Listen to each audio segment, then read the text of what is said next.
Qui n'a jamais entendu au cours d'un repas on ne met pas ses coudes sur la table?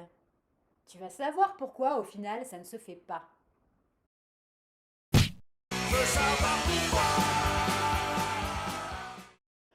Tout commence au Moyen Âge, période où les banquets attiraient de nombreuses personnes autour de longues tablées, agglutinées les unes aux autres. La bienséance commence déjà à vouloir que les participants au repas ne posent pas leurs coudes sur la table. Deux explications sont à l'origine de cette tradition. D'une part, à cette époque, les règlements de compte et élimination d'un rival étaient très courants lors de festins. Et ça se faisait principalement à coups d'empoisonnement ou à l'arme blanche, notamment avec leurs dagues ou épées qui ne les quittaient jamais, même à table. Par mesure de sécurité, il était préférable que les hôtes laissent leurs mains bien en évidence pour montrer qu'ils ne dissimulaient rien.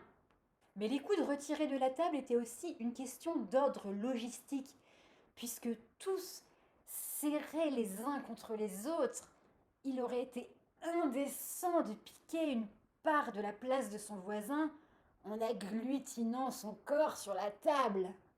Le fait de ne pas poser les coudes sur la table, tout en laissant ses mains apparentes, faisait que chaque personne pouvait se trouver côte à côte, en gênant le moins possible son voisin.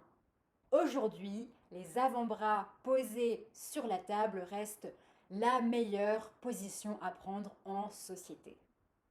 Mais s'il y a un coude ou deux posés sur la table, ça ne va pas choquer, tant qu'on reste droit. Les temps changent, les mœurs évoluent. D'ailleurs, peut-être qu'un jour on sera obligé de mettre les deux coudes sur la table. Enfin bon, pour égayer tout ça, un petit jeu. Parmi ces 5 images, une personne ne se tient pas correctement, mais laquelle? Réponse la semaine prochaine. Si tu as appris quelque chose, like, partage, abonne-toi sur YouTube, savoir pourquoi Lorraine, savoir pourquoi sur Facebook, Instagram, TikTok. À bientôt. Ne mets pas tes coudes sur la table!